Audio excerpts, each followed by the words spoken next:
Hey guys, Amber here, aka AB. Today I wanted to talk to you about my trip down to Atlanta.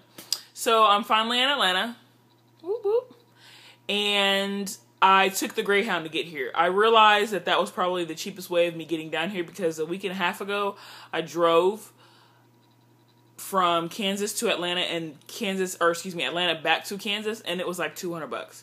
So I decided I wasn't going to do that this time. I was just going to take the Greyhound. So I took the Greyhound I had like 3 bags, 2 carry-ons, 1 bag, and it actually wasn't a bad process. I had to get on 2 different buses, the first one being from Kansas to St. Louis, which was a breeze, minus the weather now. The weather was a little ratchet, but other than that, it was fine. Also, I guess somebody was smoking in the back of the bus. I didn't know that anybody was smoking, but whatever. So anyway, we get to St. Louis we're late, and we get to St. Louis at about 6 o'clock, okay?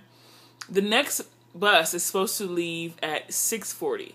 So I had just enough time to like use the restroom and get something to eat. And I ended up not getting anything to eat because when we got there and I found my terminal or whatever they call it in the bus world, I don't know if I'll ever ride Greyhound, side note, again. Because that's too much.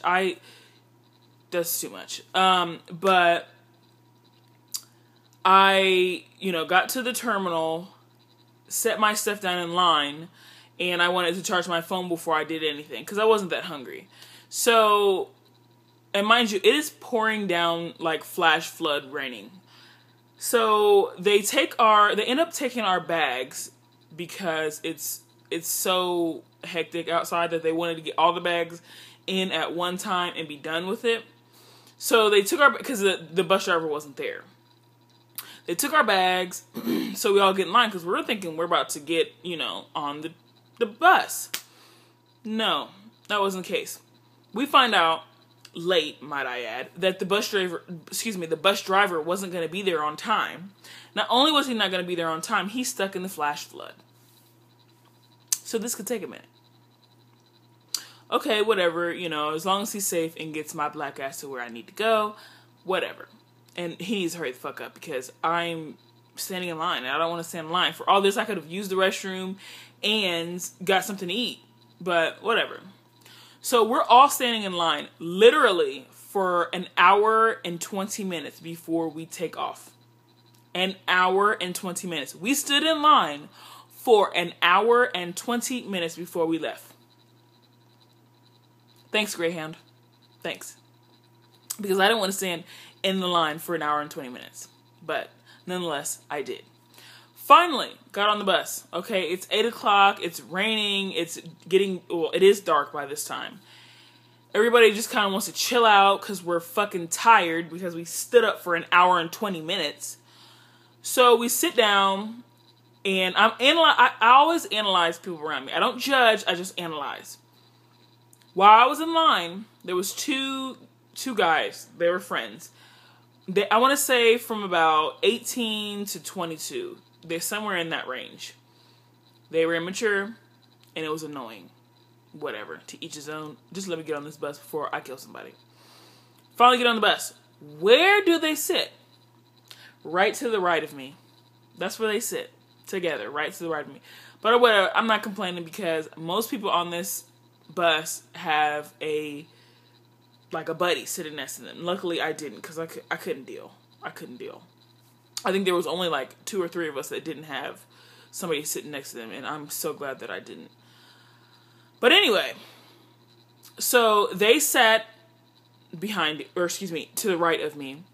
Right behind me, I also analyzed in the line, there was a guy there that I'm not blind to the fact that people have been in prison and or jail. My mother works at one. I live in Leavenworth, and for those of you that don't know what Leavenworth is known for, is their prisons. We have like 3 or 4, something like that.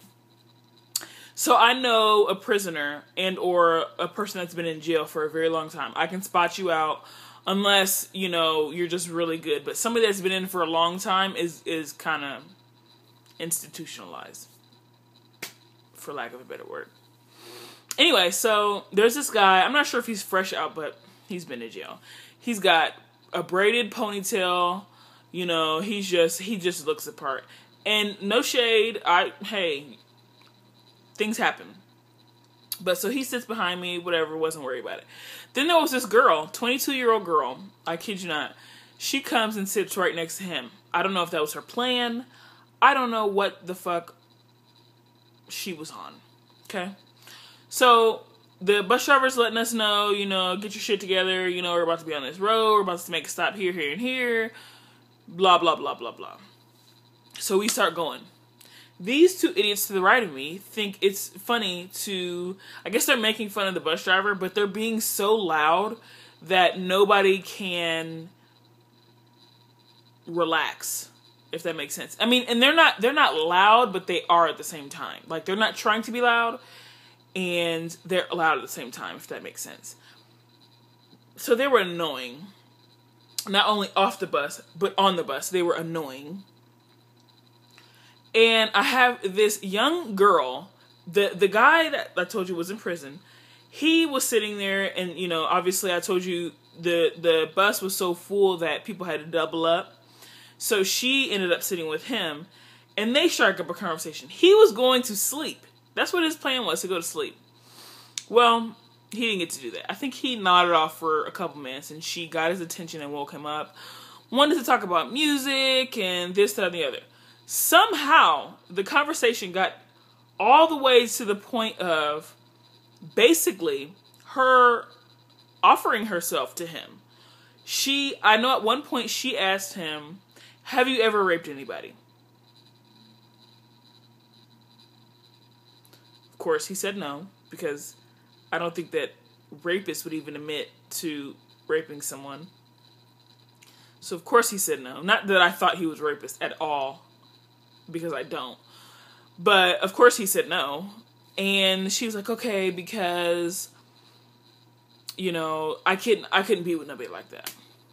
So right off the bat, she just met this man, and I don't think that they exchanged names, okay? Because I heard the whole fucking conversation. And I don't think they exchanged names. So they're talking amongst each other like old pals. No, not even old pals. Boyfriend and girlfriend. And I don't even know as far as say boyfriend and girlfriend other than people that are quote unquote talking, getting to know each other. But so she asks, you know, how old are you? He says 35. She said, oh, I'm 22. And she's like, oh, but I don't look it, you know, blah, blah, blah. She starts to say, oh, you know, while we were in line, I was looking at you every 5 seconds. And did you look at me? Did you see me? I bet you thought I was hot. Is this girl serious? Bitch, you just met him. You thinking wrong. What the fuck are you, like... Anyway, so, you know, for whatever reason, she thinks that she is going to go home with him. Going to go home with him. And, of course, he wants to fuck. He's a man. Why wouldn't he? You know, especially if you're going to offer it. Like... She's, like, literally offering herself up. Oh, I bet you can't wait to see my body. I bet you can't wait to see my body. Can you wait? I bet you thought I was sexy. Am I on camera? Is this for real right now? Bitch, I just met. Like, what? Mind you, I think that she was supposed to... I was, like... the last stop for the bus, for that particular bus. And like I said, I went from Kansas to St. Louis to Atlanta. They both got on at St. Louis. He got like dropped off in somewhere in the middle. Well, she thought that she was going to go home with him. So she took her shit and got off the bus. So I went out to use the restroom. And I was being nosy. He left. He left with his brother. Not saying that he wanted to leave without her, because I'm sure he wanted a piece.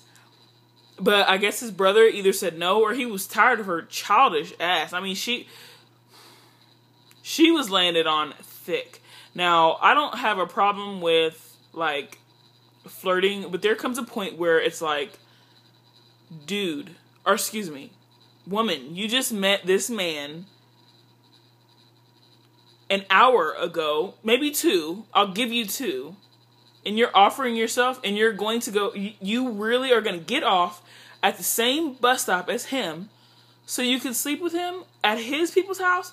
Bitch, nobody know, you don't have a phone. He ain't got no phone. I'm sure his people have a phone, but who's to say they're going to let you listen? Who's to say they're not the fucking Texas Chainsaw Massacre family that's going to fucking kill you when you get there? I mean, really? So the whole time, I'm finding this amusing, and at the same time, I'm finding, like, I'm in pain, like, not in pain, but I am, like, shocked and awe, because there is no way on God's green earth that I would ever have ever done anything like this, and anybody that would throw themselves at me or anybody that I'm associated with is nobody that I want to be a part of. Either way, I'm ranting about her, and I'm going off to these boys now. So I got this whore behind me. The whore and the prisoner behind me. The prisoner was fine. I mean, excuse me, when I say fine, I mean he was cool, calm, and collected. I don't mean he looked good. He was fine, though. I actually liked him. You know, he seemed like a really cool guy. But, you know, whatever. Got ding dong in the fucking back here. Then I got these idiots to the right of me, and it got so bad to the point of the bus driver walked all the way back to the bus and told them if they make another sound, they're getting off the bus. And then with it, oh, yes, sir, sorry, sir. Are y'all for real? Y'all was big and bad. Y'all was talking shit on this man. Then he comes back here, put the fear of God in y'all ass, and then y'all, yes, sir, sorry, sir, yes, sir. People these days. Anyway, that was my Greyhound experience. I don't know that I will be ever on a Greyhound again in my life. I don't know that I won't even pay the extra to get on a plane, because that was ridiculous. And I didn't know people acted like that. I mean I did, but I just, wow. Anyway, I guess that's it. Until next time, you guys, I really want to tell you guys my Survivor tryout story. I'm not gonna sing my Survivor song until I get 100 subscribers. So if you guys could tell your friends and your friends' friends and your family and friends and your cousins, babies, mama's sister, tell them all. And when I get 100 subscribers, I will sing my Survivor story, and also I will do my remix to the version of Cups. So until next time, peace out.